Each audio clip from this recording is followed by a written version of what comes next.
Saben malam Jumat ahli kubur mulih nang omah kanggo njaluk donga wacan Quran ajan sakalimat. Lamun ora dikirimi banjur balik berbes milik balik nang kuburan mangku tangan tetangisan. Sholli wa salim dah iman Ahmad, sholli wa salim dah iman Ahmad wal ali wal ashabi man qadwa hada wal ali wal ashabi man qadwa hada. Kebaco temanan ge anak turunku kowe ora wirang padha mangan tinggalanku. Lamun aku bisa balik ning alam donya bakal tak ringkesi donyaku sing isih ana. Sholli wa salim dah iman Ahmad, sholli wa salim dah iman Ahmad. Saben malam Jumat ahli kubur mulih nang omah kanggo njaluk donga wacan Quran ajan sakalimat. Lamun ora dikirimi banjur balik berbes milik balik nang kuburan mangku tangan tetangisan. Sholli wa salim dah iman Ahmad, sholli wa salim dah iman Ahmad wal ali wal ashabi man qadwa hada wal ali wal ashabi man qadwa hada. Kebaco temanan ge anak turunku kowe ora wirang padha mangan tinggalanku. Lamun aku bisa balik ning alam donya bakal tak ringkesi donyaku sing isih ana. Sholli wa salim dah iman Ahmad, sholli wa salim dah iman Ahmad. Setiap malam Jumat ahli kubur pulang ke rumah. Benarkah demikian? Mari kita jawab dalam kitab Tanwirul Qulub fi Mu'amalati Alamil Ghuyub Syekh Amin Al-Qurdi. Inna arwahal mu'minina ya'tuna kulla yaumin ila sama'i dunya wa yakifuna bihidai buyutihim. Nah ini. Sungguh ahli kubur itu, roh-rohnya orang mukmin itu setiap hari mereka mendatangi langit-langit dunia dan mereka berjajar di atas atap rumah mereka. Kalau dalam kitab ini itu kulla yaumin, bukan saben malam Jumat, tapi kalau di sini kulla yaumin, setiap hari mereka datang ke langit-langit dunia dan mereka berjejer di atas rumah mereka. Lah itu. Wa yunadi kullu wahidin bisauti hazinin, ini miraron, dan mereka mengucapkan kalimat yang penuh memilukan, kalimat yang yang pelan, yang penuh dengan kesedihan. Apa yang mereka katakan? Ya ahli wa aqaribi wa waladi ya man sakanu buyutana wa labithu thiyabana waqtasamu amwalana. Hei orang-orang yang menempati rumahku, hei orang-orang yang memakai pakaianku, dan wahai orang-orang yang membagikan hartaku, keluargaku, anakku, kerabatku. Kata si mayit. Hal minkum man yudzakkiruna wa yatafakkuruna fi hurubatina. Nah itu, apakah tidak ada satupun dari kalian yang ingat terhadapku? Kata si mayit, kata ahli kubur. Wa yatafakkaruna fi hurubatina, dan tidakkah satu dari kalian yang memikirkan bagaimana kondisiku fi hurubatina, di dalam pengembaraanku, di dalam akhiratku maksudnya. Nah ini, jadi ahli kubur itu setiap hari nangis di atap rumah mereka, dan mereka memanggil kerabatnya, memanggil keluarganya, memanggil anaknya. Hal minkum man yudzakkiruna wa yatafakkuruna fi hurubatina. Apakah kalian tidak ingat denganku? Apakah satupun dari kalian yang tidak ada yang berpikir bagaimana tentang kondisiku sekarang fi hurubatina, di dalam akhirat? Lah itu. Wa nahnu fi sijni tawilin wa khisni syadidin. Sedangkan kami, kata ahli kubur, itu berada di penjara yang berkepanjangan, dan kami berada di penjagaan yang sangat ketat. Irhamuna yarhamkumullah. Belas kasihilah kami. Belas kasihilah kami, sayangilah kami, doakanlah kami. Yarhamkumullah, maka kalian pun akan disayangi oleh Allah. Itu. Wala tabhalu alaina qabla an tasiru mithlana.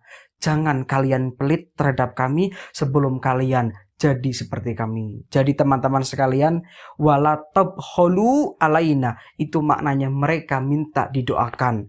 Sesungguhnya orang yang meninggal itu juga masih butuh makan, cuman makannya beda dengan kita. Kalau kita makannya mendoan sate, kalau mereka yasin, tahlil, istighosah, itulah yang wajib kita keluarganya kirim kepada mereka, orang ahli kubur. Lah itu, karena mereka sejatinya juga masih butuh konsumsi makan, cuman beda dengan kita. Kalau kita fisik butuh makanan, kalau mereka butuh doa, butuh yasin, butuh Quran. Itulah yang kita hadiahkan kepada mereka. Wallahu a'lam.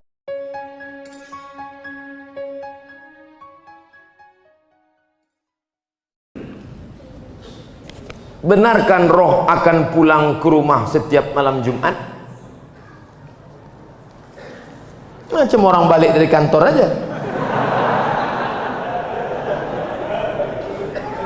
Roh itu tempatnya 3. Buka judul kitabnya Roh. Nama penulisnya Ibnu Qayyim Al-Jauziyah. Yang pertama, letak roh orang baik-baik tempatnya Illiyin. Ruh orang yang jahat-jahat tempatnya sijjin. Yang ketiga, Allah kuasa mengendalikan ruh. Ruh bisa balik, ruh bisa masuk ke kubur, ruh bisa merasakan azab kubur, ruh bisa menengok orang ziarah. Tapi kita tak tahu kapan dia baliknya, harinya, segala macam. Kalau ada yang mengatakan ruh balik hari Jumat, bukan hadis Nabi, tapi pendapat ulama, ijtihad ulama. Tapi pendapat yang kuat bahwa roh itu 3. Pertama, ditempatkan di Illiyin. Yang kedua, yang jahat-jahat di Sijjin. Yang ketiga, ada saatnya Allah Maha Kuasa menempatkan dia di mana. Seandainya nanti tiba-tiba waktu Abdul Somad meninggal, ada jamaah masjid Al-Muslimin kerasukan. Dipanggillah Ustadz Musdar Ruqyah. Allahu la ilahal qayyum la ta'khudhuhu sinatun wa la naum. Aku Abdus Somad. Betul kau nih, kata Ustaz Musdar. Kita sama-sama di Mesir dulu. Betul, jangan tanya lagi. Kalau memang betul, pernah ceramah dulu di Masjid Al-Muslimin? Pernah. Hari apa tuh? Hari Senin malam Selasa tanggal 26 malam 27. Dia, maka itu bukan ruh Abdul Somad, tapi jin qarin. Karena setiap kita yang lahir ini ada jin pendamping yang ikut waktu kita lahir. Jin saya ikut nih, maka ketika saya mati dia tak mati, dia hidup. Dia tahu kemana jadwal-jadwal saya. Bisa ditirunya suara saya. Kalau memang betul kau Ustaz Somad, coba ceramah. Assalamualaikum.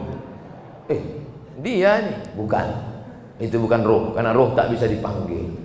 Kalau bisalah ruh dipanggil, maka bisalah dipanggil ruh Nabi Muhammad SAW untuk ditanya mana hadis sahih, mana hadis dhaif, mana hadis palsu.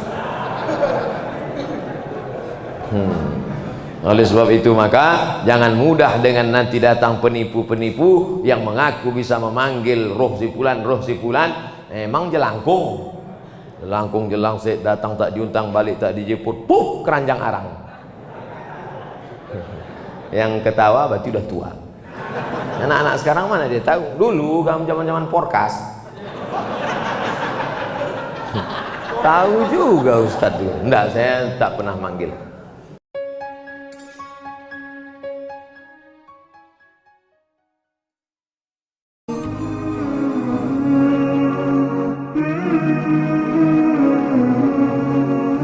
Assalamualaikum warahmatullahi wabarakatuh. Assalamualaikum. Allahumma salli ala sayyidina Muhammad wa ala ali sayyidina Muhammad.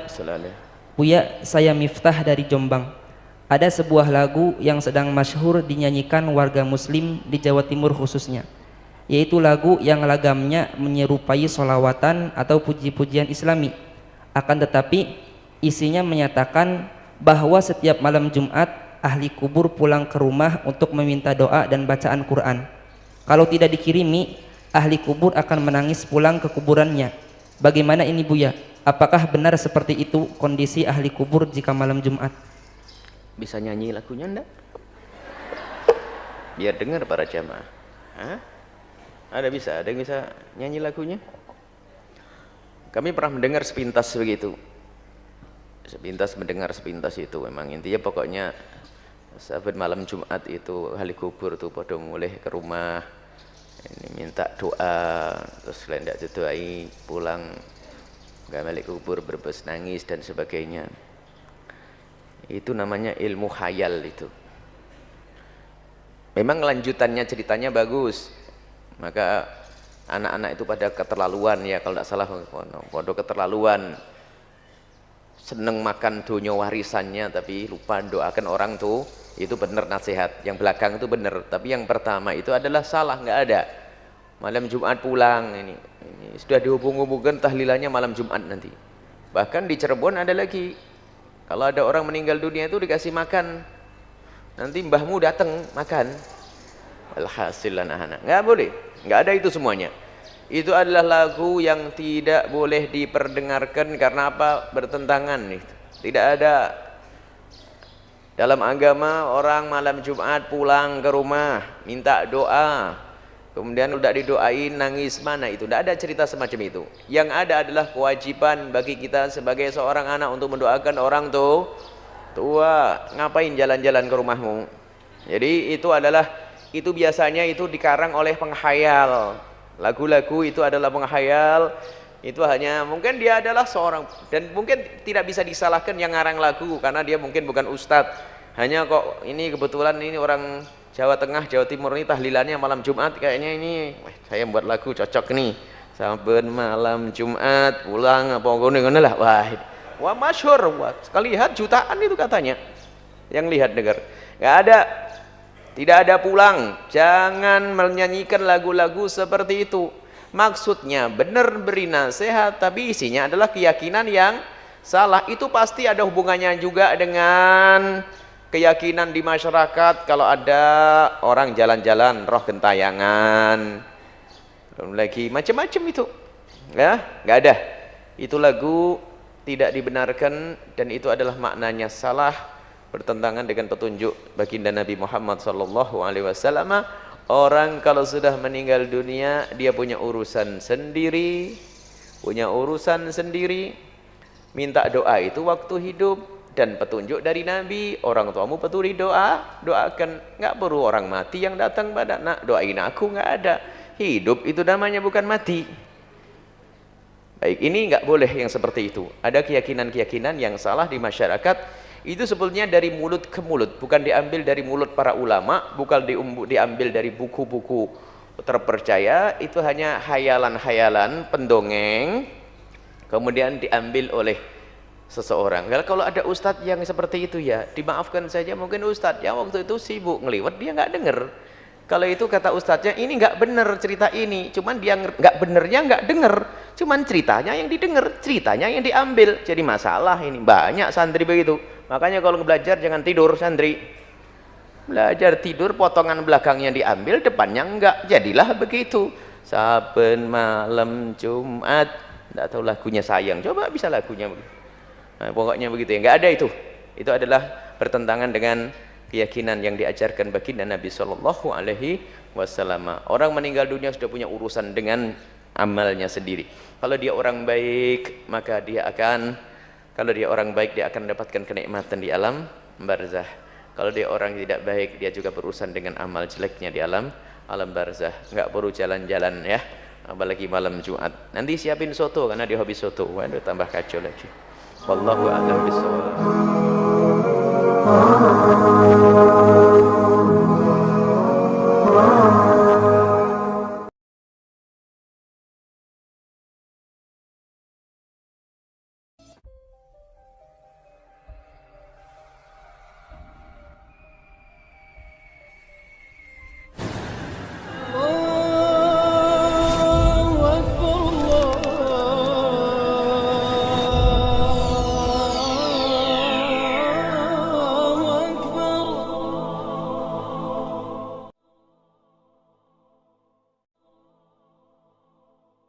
Perkataan ruh seorang yang sudah mati berada di ruang rumah kita. Ada yang berkata selama 3 malam, ada yang sampai 40 malam. Kasihanlah, ruhnya lagi diam di rumah, jasadnya di kuburan. Terus ngapain jasadnya di situ, kasihan sendirian? Kalau orang sudah di alam kubur, kemudian akan dikembalikan ruhnya. Buat apa Allah kembalikan ruh? Supaya proses langkah awal hisab. Tapi hisab yang masih istilahnya ringan, menghadap mungkar nakir. Ada beberapa pertanyaan yang perlu kita jawab saat menghadapi mungkar nakir. Seandainya kita berhasil lolos dari pertanyaan dan kita bisa menjawab seluruh pertanyaan mungkar nakir, berarti akan kita menikmati.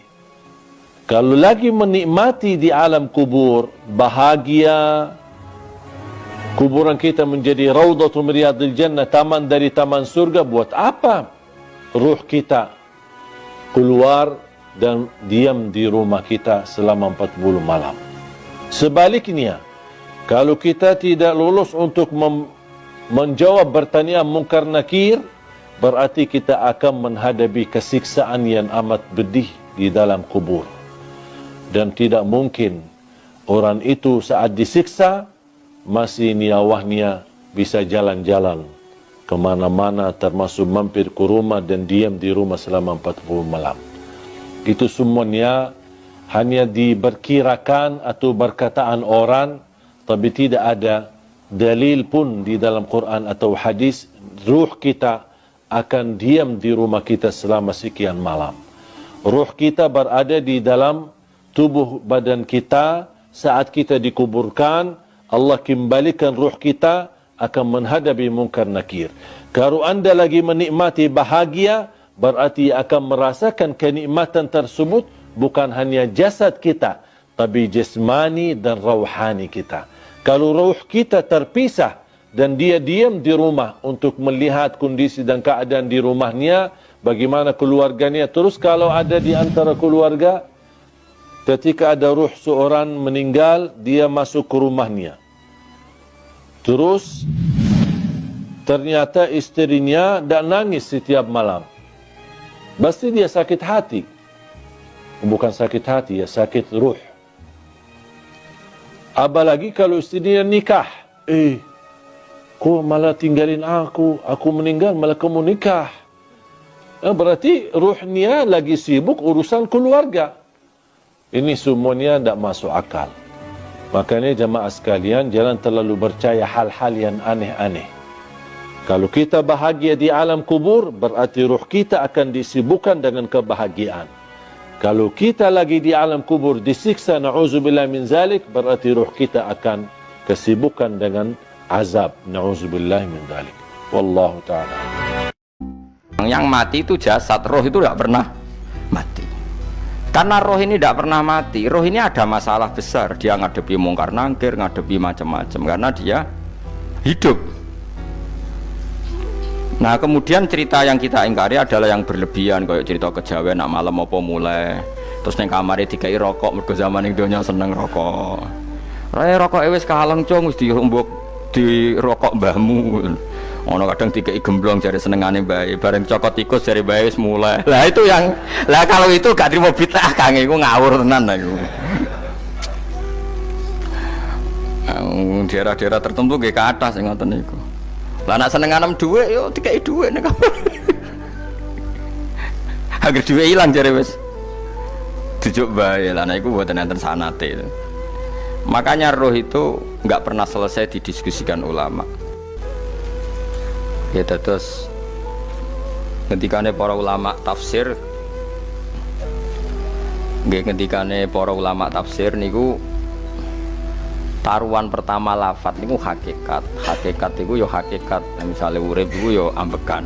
Urip niku ambekan, mati niku mandek ambekane. Kita takoki misalnya tarife mati kuwi.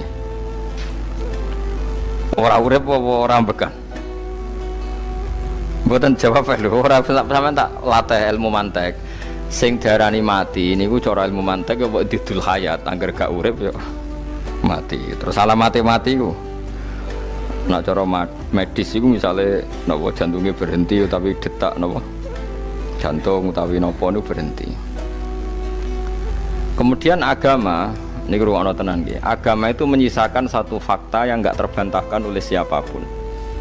Gini ku misalnya begini, sampean saya tanya, orang itu kalau mati itu karena apa? Rohnya dicabut kan? Rohnya dicabut terus disebut mati. Lalu yang mati itu apa? Rohnya apa jasadnya?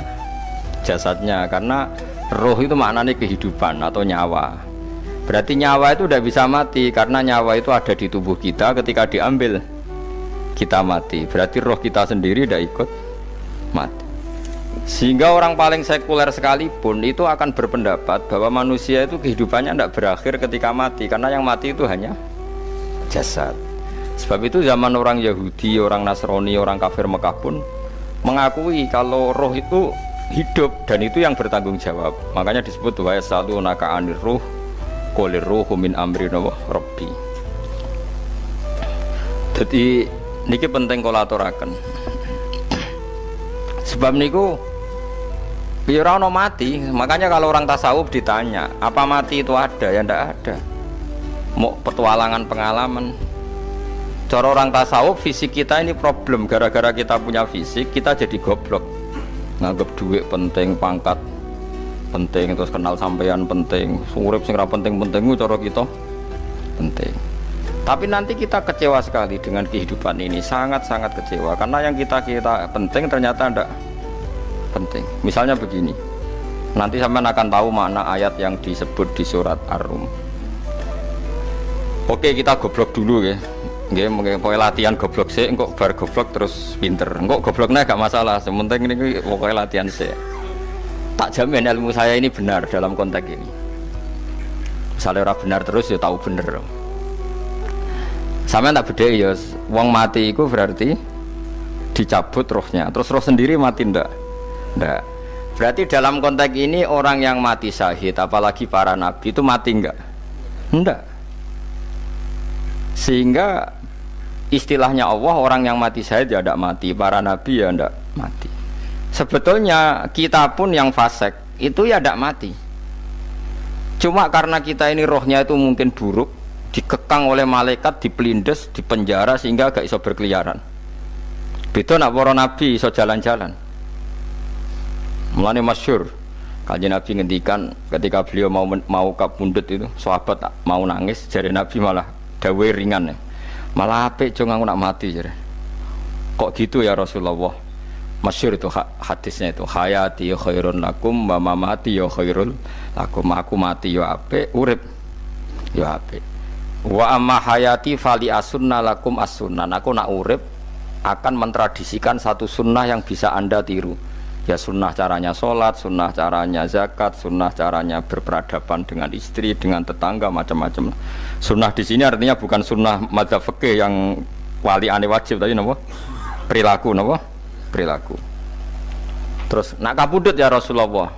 Ya malah penak aku nak kabudut itu jejer pangeran. Terus delok kowe jare Nabi. Nak kelakuanem apik, aku muji pangeran. Nak kelakuanem elek, wong aku wis parek pangeran tak jalukno sepuro. Mane ndak blekem terusno ae mergo selain wis bakat ya ana sing njalukno napa?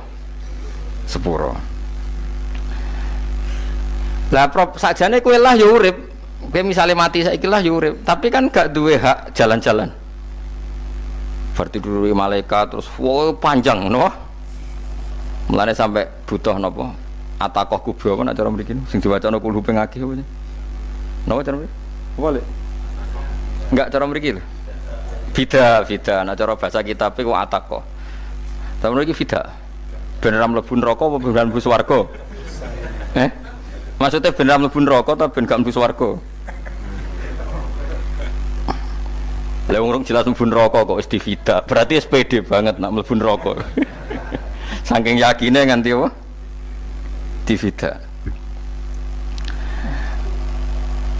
Fida itu nak teng kitab-kitab niku madzhab Malik ya. Jadi sampean aja darani bid'ah sih. Memang dalam madzhab Imam Malik itu ada atakoh kubro. Atakoh itu merdekakno mayit utawi tiyang saking neraka.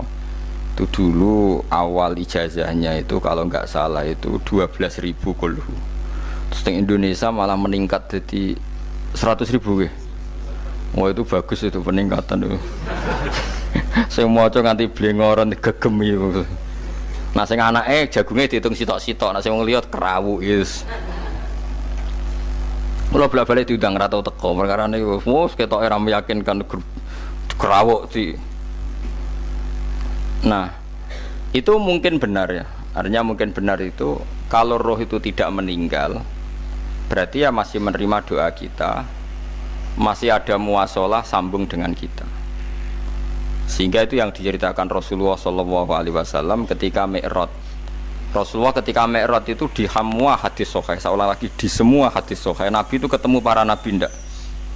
Ketemu. Karena bagi apa enggak masalah. Ya masih punya sentimen. Ya layaknya orang hidup. Ya ono sentimen berhubung Nabi saudarane hasud, ya duwe sentimen.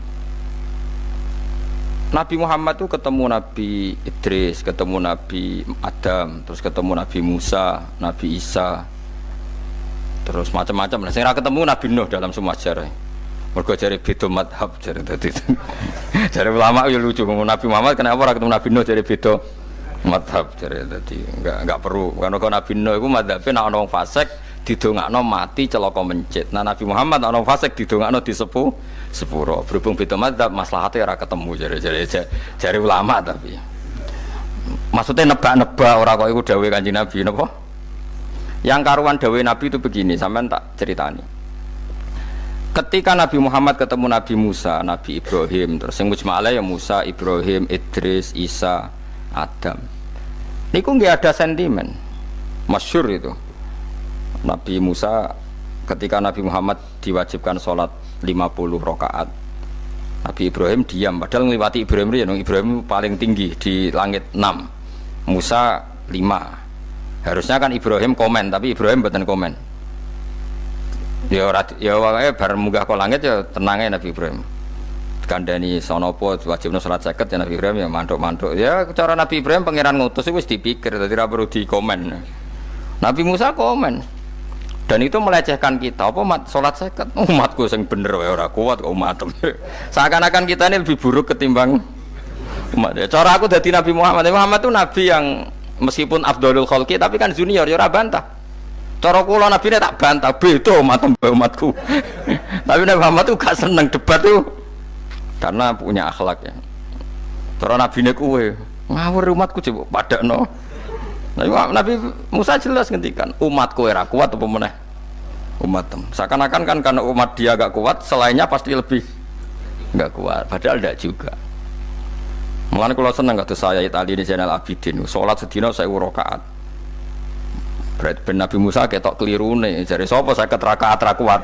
Aku di umat Ali Zainal Abidin sedina 1000 rakaat. Kula nggih nate salat sedina 300 rakaat, pisanlah tahu. Paling gak nek ketemu Nabi Musa kula nate. Tapi ya mau tahu tok aja kon terus. Lho itu kiang-kiang kuno nak Ramadan cek kuat lho ya. Tarawih kan wis piro? 23 ya. Iku nak sing waras bengi cek tahajud piro? Enggak 23 tahajud standar piro to? 12 kok 2 wah amatir. Wah. Kowe wis gak murahan tenan Kang. Tahajud itu standar piro to? 13 Kang. 13 itu tahajude 12 witire sita utawa tahajude 10 witire 13. Kabeh riwayat itu 12 Kang. 12 witire sita berarti 13. Berarti 3 gas gawe 20 sik. 20 ambek 13 piro? 33 tambah 17 rakaat. Pinten?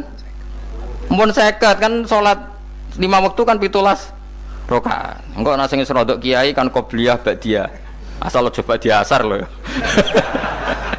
Wis nglangkai 50 sembrono ya Nabi Musa ngeklaim enak wae makanya.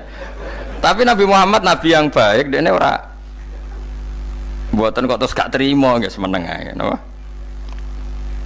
Itu namanya sentimen. Ya boleh Nabi sentimen boleh, Nabi juga manusia boleh punya sentimen. Akhirnya dituruti nganti 5 waktu, okay. Berarti kantun pinten 17 rakaat. Nah yang ada sentimen tuh begini, lalu Nabi Musa aku nangis, Nabi Muhammad semedon bisa nangis. Aku ya pangeran mayubki kaya Musa, sing nangis. Kowe nangis nok kowe apa? Ya Allah, saya itu tidak mengira ada hambamu yang setelah saya yang bisa naik kelas di atas saya. Dia tidak terima kelasnya dilewati. Makanya Nabi ya karena punya roh itu ada sentimen. Orang koyo kowe ana wali kutub ya ben kono wali-wali dhewe, penting aku oleh ngerokok oleh. Kita kan tidak punya sentimen. Itu tidak baik dalam kehidupan orang kok tidak punya sentimen. Makanya Nabi Musa itu terkenal, Nabi paling sering mensomasi Nabi Muhammad. Makanya dia ceritanya diulang-ulang di Quran karena dia paling banyak sentimennya. Oh sering gerutu deh. Tapi lucunya pangeran itu seneng mbek gerutune Nabi Musa dan itu nggak bisa ditiru, masyhur itu. Karena ketika dia gerutu terus gitu, mau ngomong sendiri gerutu, khiddah itu gerutu. Bahasa Arabnya khiddah omongan sing tajem sing gerutu. Nabi Muhammad tanya sama Jibril. Ya Jibril, kenapa Allah enggak tersinggung ketika Musa menggerutu terus? Jawab Jibril, huwa ya alamu khiddata. Pangeran wis hafal mbek gayane dekne. Dadi yo dibarno.